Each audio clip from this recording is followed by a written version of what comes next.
you ever felt. Are you listening?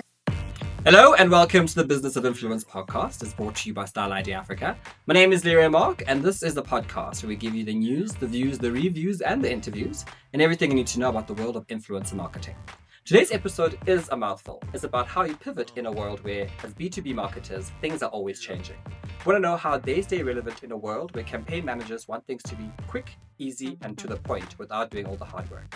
In studio, we have the head honcho of Style ID Africa, Tami Ruschin, who's going to talk to us about all of this. Stay tuned.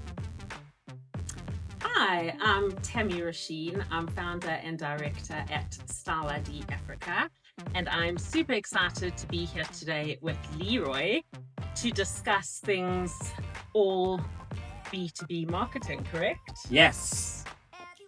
Are you listening? Damn.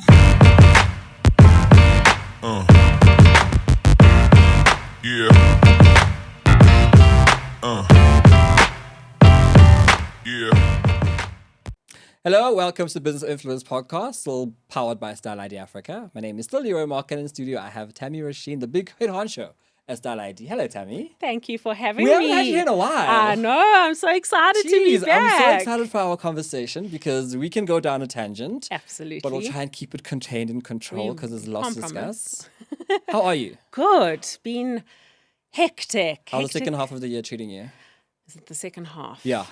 Well, the first half Yeah. was actually a blur. Yeah.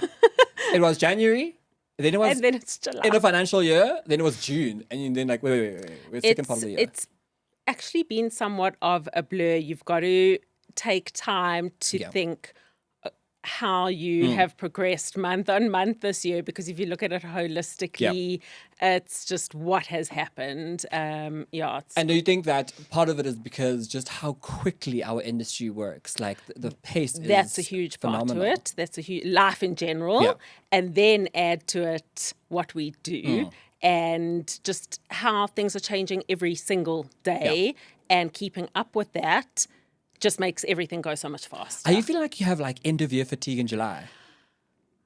I did before I took a bit of leave last week. Okay, you took a break, yes. Had to, otherwise I needed to get re-energized for the second half of the year. I think the team's feeling the fatigue. Yeah. The pressure is on, and it's interesting because if we look back at previous years, this time it's quadrupled. Yeah. So before we would be able to kind of get to Black Friday and think, okay, now last push Black Friday. Now it's like July and it's hectic. Yeah, It's hectic. we've been planning for September, October since June. Yeah. And I even forget there's like Black Friday as a marker in our industry, because you just like, we just need to go to spring. Once you get to spring, then Absolutely. then it's absolutely. Halloween and Black Friday. And I don't know, I mean, there's so many factors that contribute to just where we at. And it's number one, the pace of the industry. And then the growth of Style ID as well, with as a business and within the various departments, and also just the adjustment and the change in how we're running our campaigns and our work, which we're going to get into, I'm sure. But it's all really changed a lot. 5 years in? 6? 6 years in. 6. We're toddlers, so we can walk on our own now. But we're asking lots more questions. Things are really Absolutely. changing. How are Absolutely. you finding the growth of the baby? Phew. What's happened this year, and it started last year, and obviously what happens in business, you start in the infancy stage, you get to growth, maturity, starting to scale, etc. And we started seeing it last year on all sides of the business. This year, it's now, we've moved from the walking to the crawling. Sorry. From the let's crawling go to the back. walking. The crawling to the walking, and now we are running. Yeah, we are running. Well, before we get into our big conversation, we do a little game in the studio. Really? We try to get you all relaxed. But, I mean, you're relaxed. You're at home. But we're doing it for the benefit of keeping the consistency. Okay, great. So I'm excited. You've got your cell phone with you, right? Yes. Okay, please show us your wallpaper. My what? Your wallpaper. Oh, my yeah. wallpaper. Yeah. Yeah. Okay, cool. So please show to your camera there. The camera there. Okay, so click it again. It's gone dark. There we go. Yeah. It's Okay, just cool. the Picture. yeah. Okay, so that's a picture of your two sons. Tell us what happened when you took that picture. When I took Yeah. this What was picture- happening exactly at that photo? Oh my goodness. They both had, this is quite a while ago though, I need to update it. They both had a Discovery soccer tournament and they both won the tournament. Oh, really? Yes. And you like got a big soccer mad family. Crazy. Yeah. Crazy. And they all support different teams. I love how you say when certain teams are playing, people have like the patch We'll of have the the couch. mediators. So your oldest is Josh. Yes. He is 12. 12, and what does he support? Staunch Liverpool supporter. Okay. Shame. How is he dealing with the death of? It's been tricky. Yeah, It's I been can tricky, imagine. but yeah. Yeah, and then Jesse, Man City. Man City. He's Okay, 7. cool. Okay. There's some Yeah. people here waving, excited for Man City. See what happens when Pep leaves. And then I Yeah? grew up staunch Man United. Jeez, how's your heart doing over the last few years? My dad used to take me to Man United Supporters Club meetings Really? when I was like 8. So you've always been like a soccer. You're meant to be in the. I did a different- speech and drama exam on Man United You're joking. when I was 10. And the judges didn't know what was Because going I'm on. so confused too. Literally around Man City, Man United. Yeah. Man United. So I grew up Man United. Then, so my dad and my brothers are staunch United supporters. And then Josh, at the age of 4, I think, decided to start supporting Liverpool. Yeah. And he is Against the grain. went the one way. And then Jesse went on to support Man City. I think they were winning it. Oh, at the time. Oh, And okay. you know, when you're like 6 or 5 So and you want to support the winning team. I am used to heartbreak because I'm both an Arsenal and a Orlando Pirates fan. So I know what it feels like to be heartbroken. So apart from being the head honcho of Style ID, you guys are a big soccer mad family. Yes, well now rugby. No, but- rugby as well. Oh, I'm a big rugby. My husband's big rugby. Oh, Yes. Tammy, your weekends must be so full. So weekends are full, and they're 2 different soccer clubs. Oh. So weekends are full soccer matches, and now Springbok matches. Yeah. Yeah, listen, I don't know how you do it. But thank you for having time. to chat Thanks with for us. asking me that question about what I was doing at that particular time. Because we have so many guests who come in and we realize that you guys are such textured people, right? There's so many things that you do and people only know you as a thought leader, as a founder, a director. And there's so many layers. Yeah, and for me, the fact that you did a whole speech, I did a speech and drama as well, and the fact that you did yours on Man United is absolutely, completely bewildering. More with Tammy when we come back on the other side of this.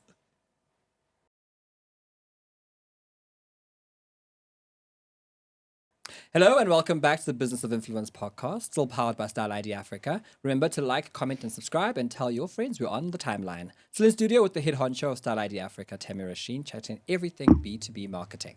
So, Tami, you've worked as an entrepreneur for the longest time. Yes. Maybe let's go 2 steps back. Why did you get into the world of influencer marketing? I was involved in content production initially. Coming from agency, specializing in brand and business management, and always being passionate about strategy. So all those things together formulated the way I think and being forward thinking as well.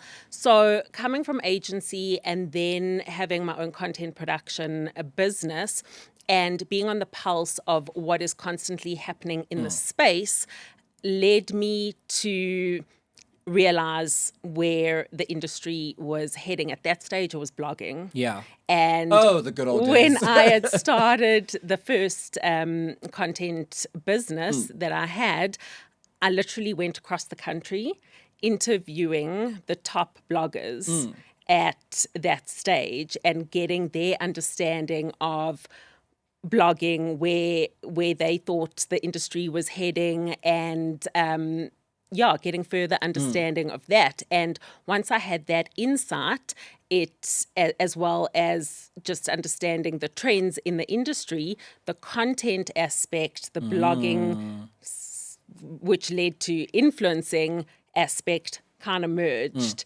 And that's So how I you got into literally were at the beginning phases of what we now know as influencer marketing. very beginning. So chat to me about how, I mean, you work from because you are a business owner and your business just happens to be in the world of influencer marketing, you are at the intersection of this business development and marketing space. Correct. So how have you seen sort of the evolution then of the creator economy, because that's a new thing, especially now where we've got so much noise happening? How do you see it evolving?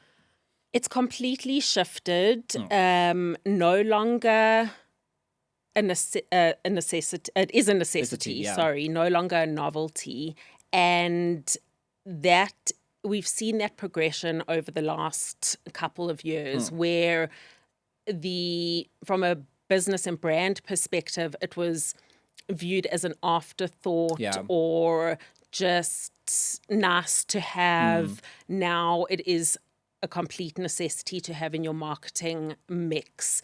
It's also shifted to a point of creators becoming strategic partners in the influencer collaboration process, and moved away completely, not completely, that's what we're trying to educate, absolutely. from that cut and paste, get a brief, go and create content. We now incorporate creators as strategic partners into the brief and the briefing process.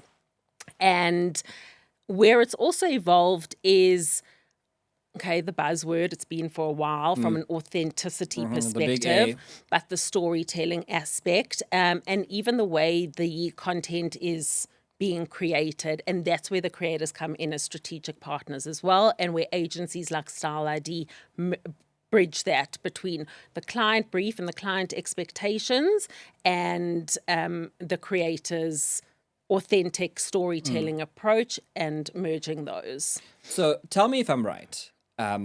In our economy, in the content creation economy, the product, the stock in trade is the influencers and the ability to make the campaigns. Yes. Right. So when we talk B2B, we're talking about you as agency, as a business owner that facilitates the stock that we have. Correct. And then having the conversation with businesses who need the stock. Yes. All right. How then, when you say B2B talent, people who are working in the space where they're going to deliver the stock, negotiate around the stock with businesses, how have you seen that evolve? Especially because, as you say, the economy now goes, we want creators, we don't have to go through a middleman, we want to go there directly, but there's so many things we miss in between. As you said, strategy is something that you're passionate about. You're able to put that and package it for businesses. So as B2B talent, your work is really cut out for you. Absolutely. And I think one of the key things that is so important in our approach from a B2B aspect is incorporating the cultural fluency. Ooh, okay. But now define cultural fluency for us. What is cultural fluency? Well, let's start off with, we need to understand the brand objectives, right? But we also need to be relevant. And by understanding the brand, the industry, the local culture, and everything that goes into executing a campaign is where we come in to bridge that gap between brand objectives and staying culturally relevant. We then would unpack the brand objectives from a B2B perspective. We always have to take into consideration the objectives, and we'll get into the ROI discussion. But really unpacking that cultural relevance and how we're going to bring the best possible creators together to meet the brand objectives. Remember I said to you that it's so interesting that when brands don't have marketing, right? You can tell. Absolutely. And yeah. And if they don't have marketing, you can tell. When they do have marketing, it's hard to quantify. Absolutely. Absolutely. You sort of like, okay, I know something is happening there, but we don't know how to quantify it. But if it's not there, you can see where it's at. I'm interested then in how do you sell the business from a B2B point of view to say, listen, you need us, especially with how like the marketing budgets, Tami, are. They are not even hanging on by a thread. Look, it's yes, it's what we do is obviously we take into consideration the business, but Yeah. it's no longer just about marketing the business or the brand or the product. It is speaking the right language and the creators being able to localize, and I'm not saying just language as language, but authentically in a storytelling approach. So we're not just pushing a brand, pushing a business, pushing a product or even a service. We need to have, going back to that cultural fluency aspect, we need to speak the language of the consumer. Yeah. And that is what's so important. Yeah. Chat to me about how then, as a B2B talent, as new business developers, as agency custodians, where you're going to sell the stock in trade we're chatting about to these businesses, right? The B2B. How are we engaging clients who don't understand what they need? If you think about how you go to a brand and they want you to make them culturally relevant, want you to be fluid, but they don't seem to understand the ecosystem, right? Yes. And you almost need to go there and say, okay, here's what's going on. How do you make sure they're receptive to what we're doing? Because as a line item, again, they're going, it's really expensive. Do we need to do this? Exactly, Yeah. exactly. So I think, but before there's even any outreach, there is a whole lot of research that is happening in the background. And with any business development aspect in any industry, actually, it is about understanding what problem you're solving. Yeah. And that is what's going to get somebody to be interested, to bite, to want to know more. And the research then unpacks what problem we have identified. And then it's a aha moment. Okay, I didn't actually know that I had this problem per se. And can you tell us more how you can help us solve that? Because I think what brand custodians often have is they know what they want. They just don't know why they're not achieving it, right? Sometimes they know. Well, sometimes we hope they do. But I think that the point you make there is very, very important that, you know, I'm sitting here thinking I'm a brand. I'm thinking I'm culturally relevant. I'm thinking my campaigns are landing. I'm getting the ROI, whatever it is. I'm not doing strategy. I'm not thinking about strategy. We picked up a creator on the street. We gave her a Correct. brief. But we're not realizing that actually there's so many things that we're actually lacking.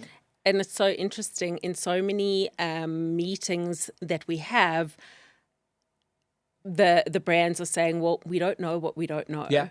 And that's what we are here to do, is educate on what they don't know, and especially from a trends analysis perspective.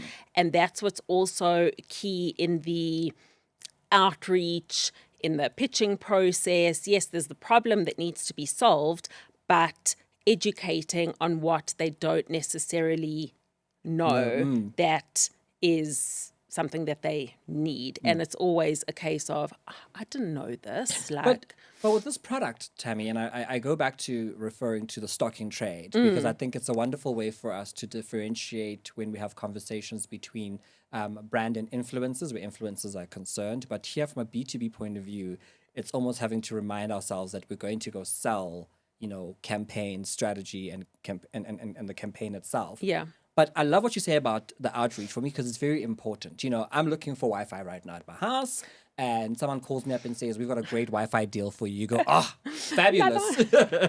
Been looking for that, right? Yeah. Influencer marketing is a subsect of marketing, Yes. right? And usually brands have an in-house something going on. There's a guy who's probably tweeting on behalf of the brand.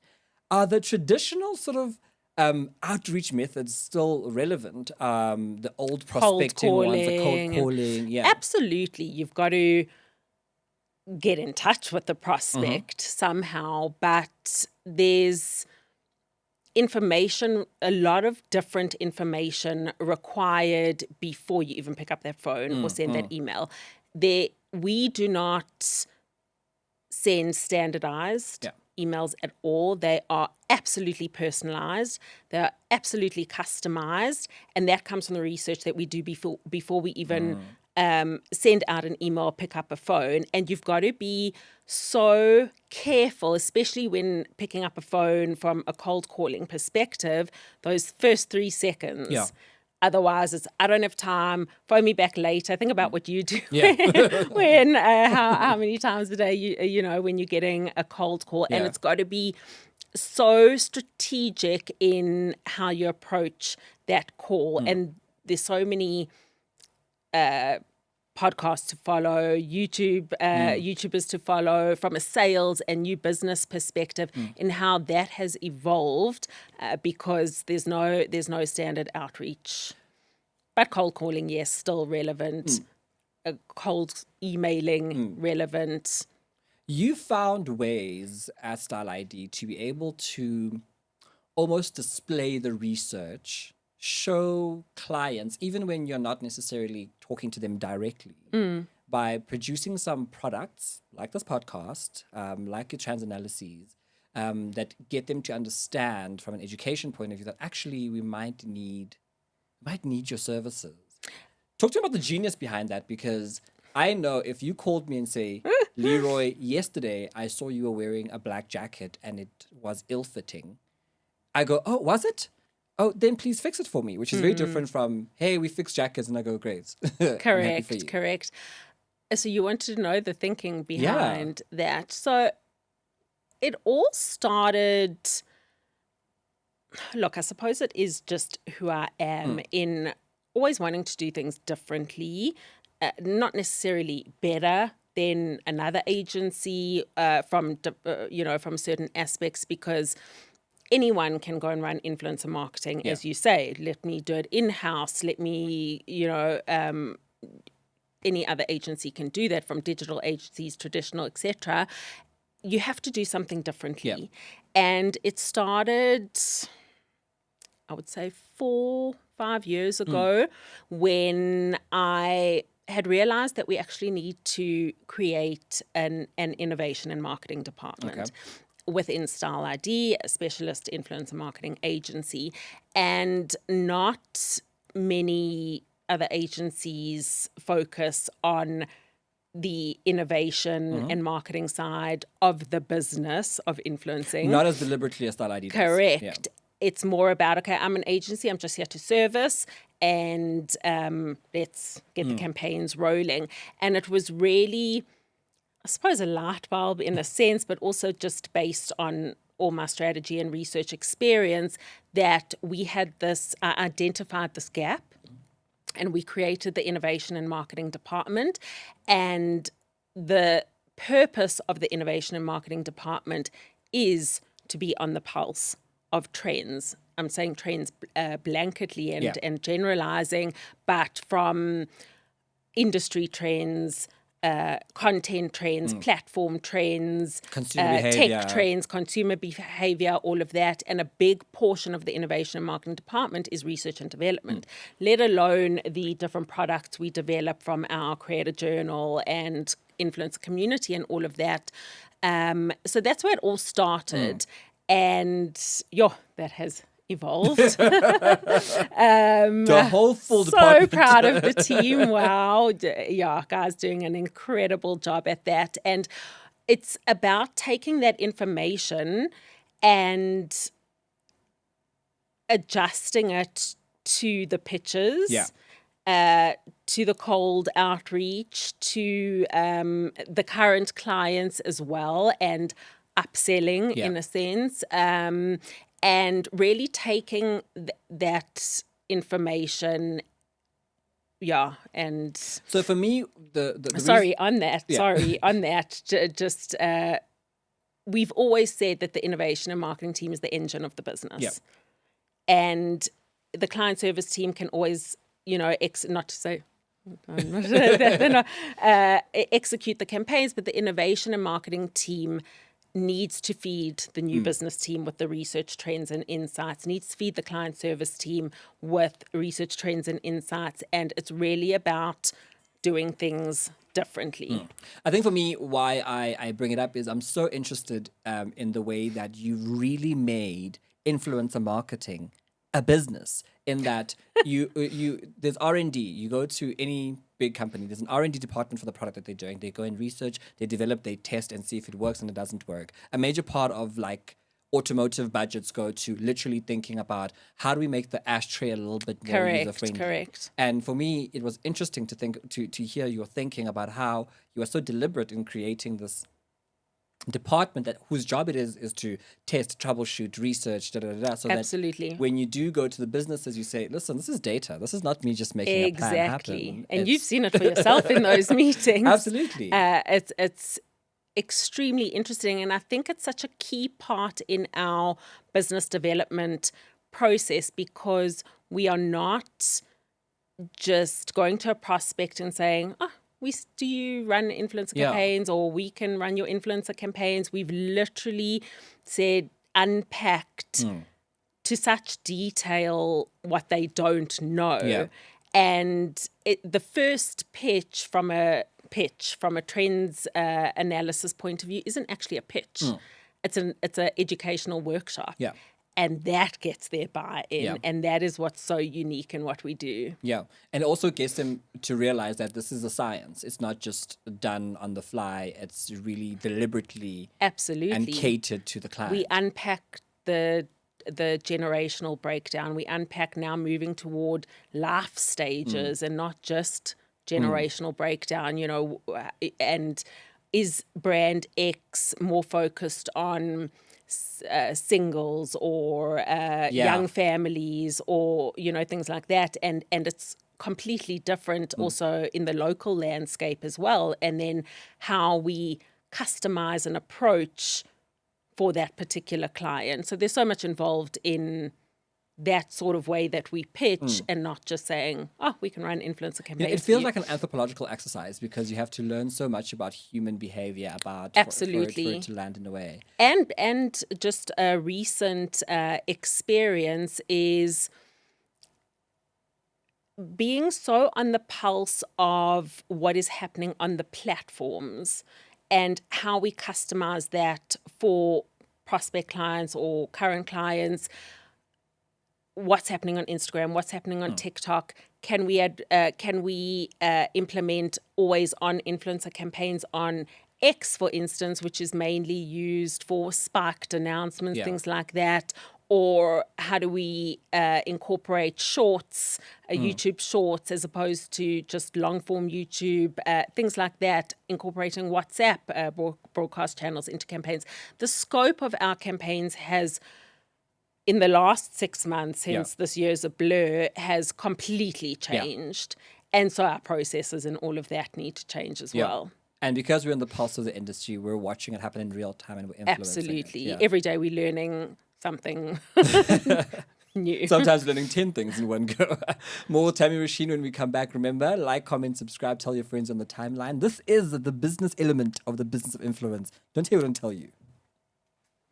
Welcome back to the Business of Influence podcast, brought to you by Style ID Africa. I'm still Leroy Mark, still in studio with Tami Ruschin, chatting everything B2B marketing. Tami, you were chatting about pitches and how you make sure that you, get the account and bring home the bacon. Yes. So that me and Mila can get paid. But what are the non-negotiables that you're seeing in when we do go out to pitches? I think because we're selling such a interesting product that people don't know they need until we tell them they need it. There's so many preconceptions that you must deal with. You need to really go in there and nail it. What are the non-negotiables that when you go in there, you're like, I must say these 5 things, these 3 things, these 2 things will really make sure we get the money? So going back to what I initially said about you need to absolutely be there to solve a problem. Yeah. And make the client understand that there is a problem, or should I say gap / opportunity that needs to be solved Yeah. and that we have the solution for. But it's not about selling the product. Yeah. It's about creating that emotive feeling that they get it. They've done their research and they also understand that this needs to provide business impact. So non-negotiables for me would be be mindful of what they're expecting to hear, but be able to provide them with the business impact of what you are there to solve. Yeah. Also be able to pivot accordingly. Yeah. Because it doesn't always go as planned. Yeah. And you are thrown questions that you didn't necessarily prepare for. And you just need to be able to pivot Yeah. accordingly, be prepared to pivot. And for me, I think one of the other non-negotiables is to not actually discuss costs in the first pitch. Yeah. It's more of the educating, and it's getting their buy-in into you. People buy into people and not necessarily the product. So it's not about talking about the product, the influencer campaign. It's getting that emotional connection with the client, but prepared with the research that we are able to back it up. And I've observed you do this in real time, where you are building relationships in the meeting. Yes. You, I am all for the relationships. You've got a wonderful way of being able to dial into the humanity of the people in the Absolutely. room. And for me, it's very interesting to see how in a room, almost in real time, I can almost see like the steam coming off your head, right? Because you're doing the hard work of going, okay, I need to speak to you in this way so that you're Yes. receptive to me. Yes. And, you know, when has it not worked? When you've got into a pitch and you're like, okay, we're firing on all cylinders, and you go, "Ooh, actually, So I've got a few instances Yeah, a and few. examples. Not the way it hasn't worked, but I Okay. think your question might be twofold in Yeah, yeah. hence why my few instances. I assess body language, Yeah. which is key. And I can see straight away if they've lost interest. Yeah. And that's where I'm saying you need to be able to pivot.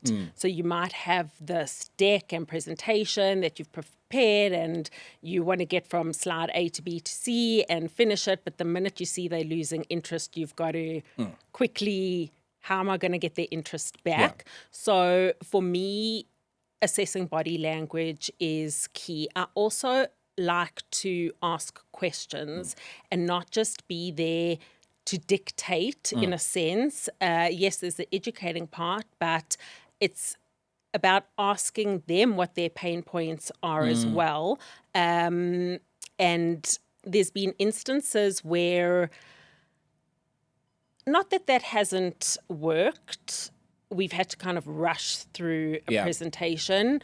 I think it also depends on the individual. It really does depend on the individual. Maybe they're also having a bad day. Yeah. They've worried about something, things like that. But generally speaking, I would say 9.5 out of 10 times, the prospects and clients are extremely engaged. Yeah. You've seen it yourself where a meeting is 1 hour and we land up being there for 2 hours because there's so much to discuss. The one instance where I would say we fell short, that was a huge learning curve, is for the first 10 minutes of the presentation. It was a very big presentation. We spoke about style ID and who we are. Okay. And by the time we got to the meet, People were dialed out a bit. completely, and it was a huge learning curve a couple of years ago in don't sell the business. You selling the problem or the solution to the problem. But that was a huge learning curve where we spent 10 minutes. Style ID started in 2019. We focus on Africa. This is who we are. This is what we're about, our services. they don't want to hear that at the beginning. I think it's also because we do so much work to prepare. We are very deliberate in having departments internally that help us to get to the pitch stage, that we want to almost say to you, listen, we've done our homework, hey? Yeah, We've got these absolutely. departments that are set up for you. We've set up these departments in such a way to give you the most relevant information. But I think the way it's really translated really well is in the use of the trends analyses. For sure. Because the first thing people see with the analysis is themselves, right? We all occupy generations. We're either millennial or Gen Z, Gen Alpha, or whatever you are. And when someone starts telling you about yourself, you Absolutely. go, I actually do that. And that's where you start getting that Yeah. emotional connection Yeah. with someone in a meeting, which it's been, really amazing to experience. So, because you're a shapeshifter, what do you think is the mind shift that needs to happen? And I'm going to precursor the question and make it a bit complicated for you because, I know you can handle it. So much about us going out to go pitch and develop new business, especially in the quieter times when, you sent out all the emails, you've had the phone Yeah. calls, it's like everyone is towards end of year where they're not even trying to listen to you. Where you're thinking, oh, well, I mean, I guess we just have to wait it out, right? Yeah. But I've seen you do this where there's been a mind shift, that sort of kicks in for you to be able to, stay relevant, especially when you've had a relationship with a client for a while, where, you guys it's been successful, but maybe they're plateauing right now. Absolutely. And of course, you experience it. And also when on client side, when when you are pitching and the person that you've built such a relationship with during a pitching process has left the company. Yeah. Now you've got to start from scratch. And I'm going to use the word pivot, but what I say to the team, it's not necessarily just being able to pivot. It's if there isn't, you're not getting in through the front door, there's the back door, there's the side door, There's the window, there's the ceiling, etc. And again, if you're not reaching that person in particular, maybe try reach somebody else in the department. Yeah. Yes, there's always decision makers, but for me, it's curiosity is a mindset shift, and it's across the board. So really, just continuously being curious on what the client's doing, where they're at, how they're shifting. So, I mean, we've been working on some prospects for 9 months now, and we've seen how we've had to continuously be curious with the client and, kind of change our angle along the way. Another thing is, in terms of a mindset shift, is definitely speed. Yeah. And creating on our side more of a sense of urgency. In a sense, you don't want to push the client too much, but you also don't want it to lag for too long. But that goes hand in hand with the curiosity aspect and asking different questions along the way, as opposed to just stopping and waiting because it's plateaued. So there is a sense of speed, because if you're not asking those questions along the way, if you're not curious along the way, somebody else might just come in at that particular time. And then a key mindset shift is collaboration over control. Collaboration over control. Yes. Write that one down. Collaboration over control. Mm-hmm. And it's not about, or should I say, it's about working together. Yeah. And being that, even though, as I said, using creators as strategic partners, using agencies like Style ID as your strategic partners. Hence, the relationship building is so important to me, because we're not just an external agency. And that collaboration aspect is absolutely key. Chat to me about how, to stay relevant, there's been so many building blocks that have emerged, as with any industry, right? What happened in any industry 5 years ago definitely doesn't work right now.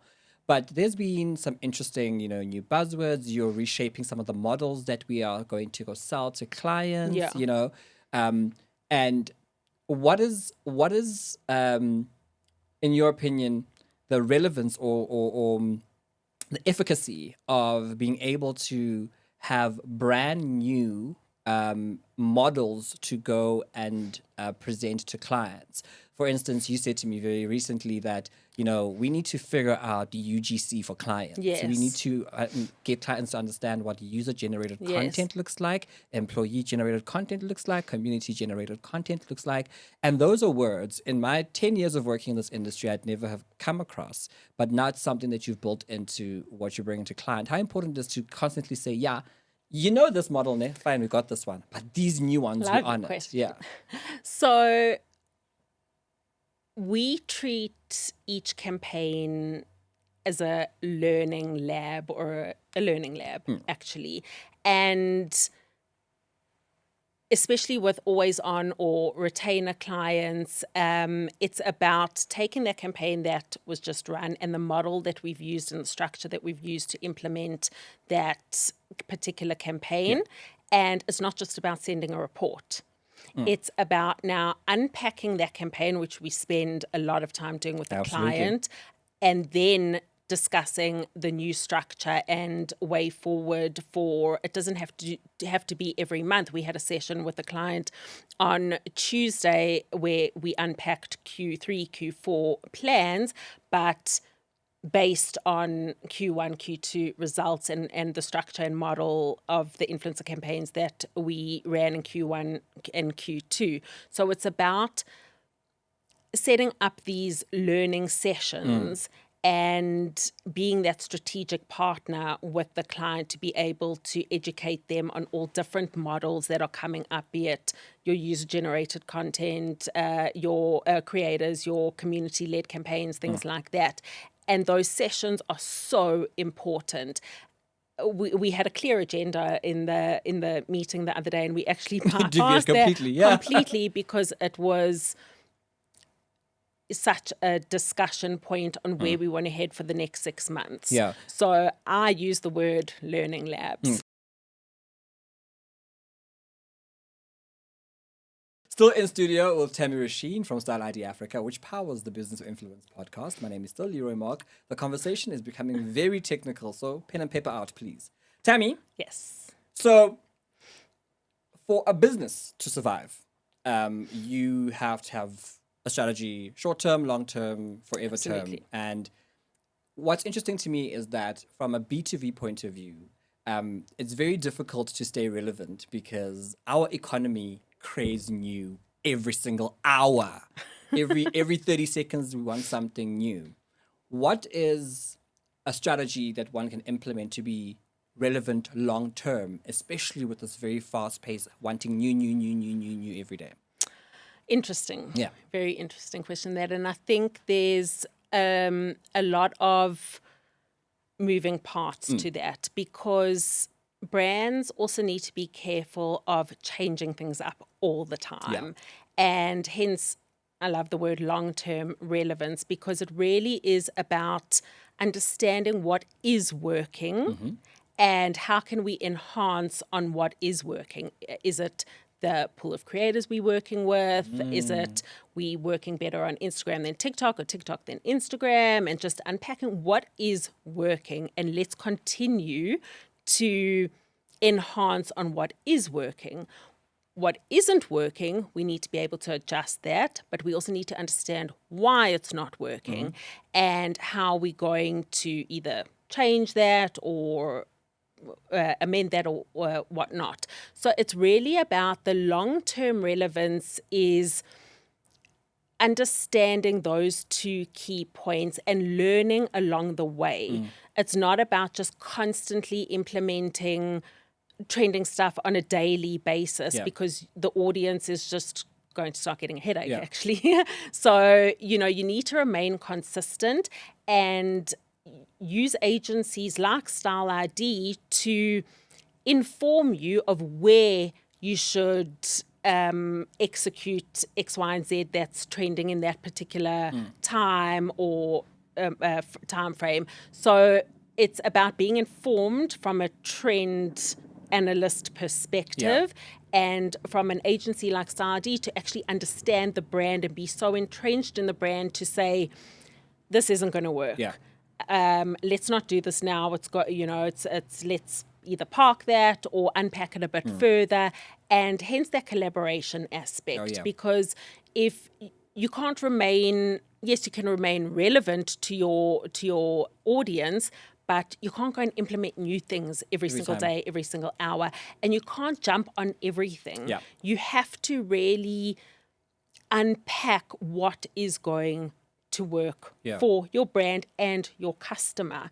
And that's what's so important to create long-term relevance. 100%, not to be stuck in, and we see it with some of our clients where they do get stuck in how influencers have been creating content 3 years ago and want to continue with that. And we are there to inform them with the insights and the data to back it up, that you need to up the or change the way the influencers are creating the content to stay relevant.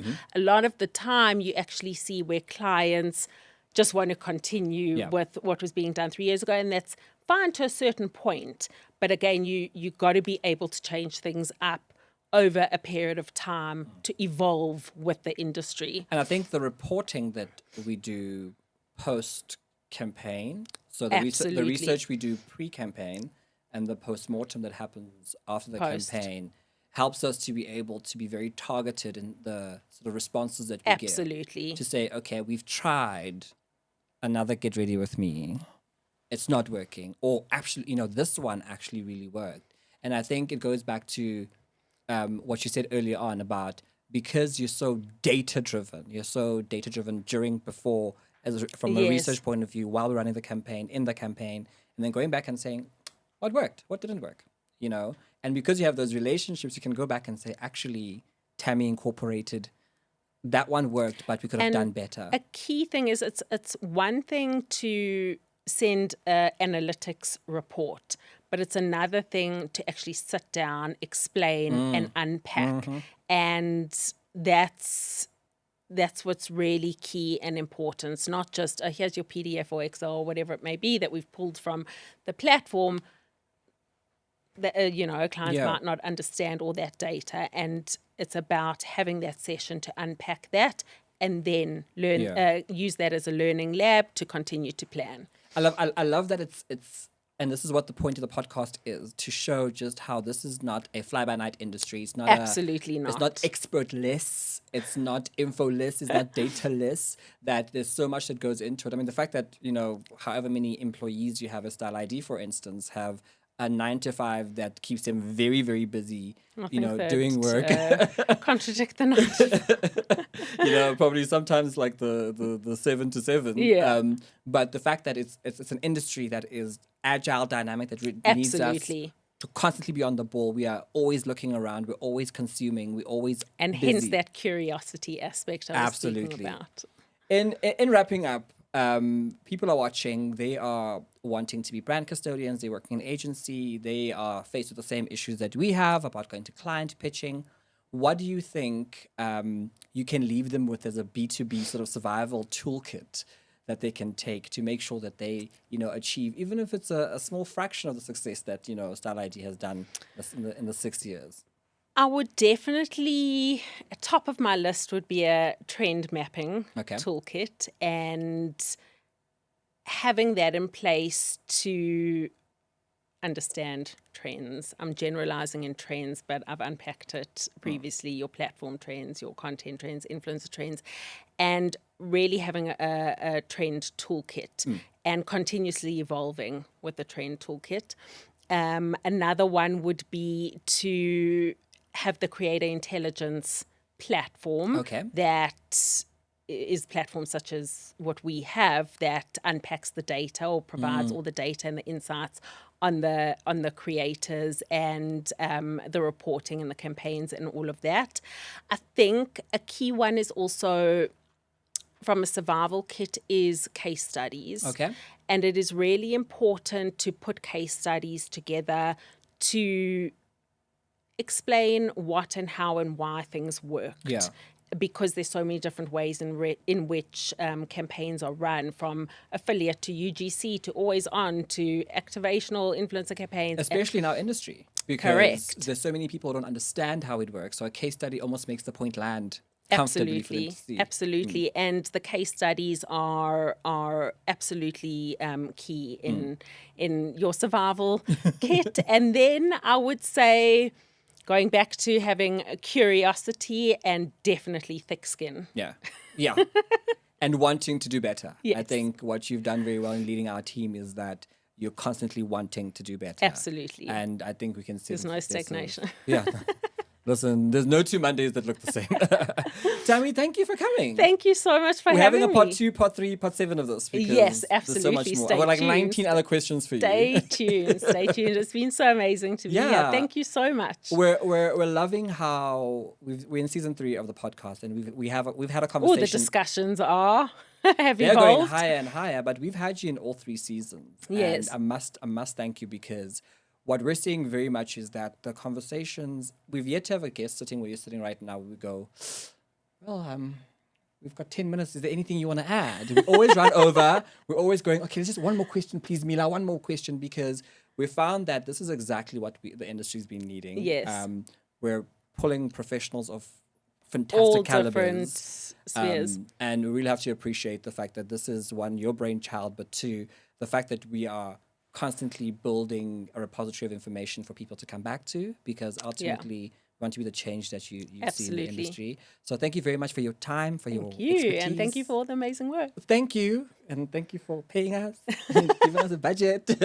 But we're really, really thankful. And we hope that season 4, 5, 6, 7, 8, 9, and 10 Stay will keep tuned. growing. Oh, yeah, we're staying tuned. That is my big boss, Tami Ruschin, who's come through to chat with us about how B2B can make bank. This is the Business Influence Podcast, brought to you by Style ID Africa. My name is Zero Mark, and I'll see you next time. Are you listening? Damn.